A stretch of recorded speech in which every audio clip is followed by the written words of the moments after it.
Assalamualaikum warahmatullahi wabarakatuh. Saudara-saudari sekalian, ada 4 perkara yang penting untuk jadi sihat walafiat. Nombor 1 ialah diet, pemakanan. Semuanya bermula daripada perut, betul?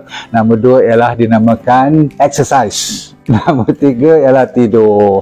Selalunya kadang-kadang insomnia lah, tak cukup lah, tak betul tidur lah, kualiti tak ada. Nombor 4 ialah stres. Ramai orang sebenarnya dalam keadaan stres. So, cuba kita kontrol. Baik, balik kepada yang penting dan selalu berlaku ialah pemakanan. Dah terlalu banyak kita tahu processed food, refined, gula banyak dan Masya Allah daripada kecil-kecil lagi. So, zaman dulu orang bagi juga minyak ikan, ingat tak? Yang omega 3 semua tu, betul tak? Sebab dia orang tahu omega 3 diperlukan dia kecil lagi.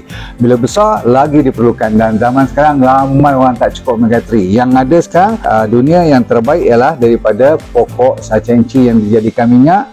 Maka kita keluarkan DND 369 untuk bagi omega 3 lawan inflamasi, terbaik untuk kesihatan semula jadi.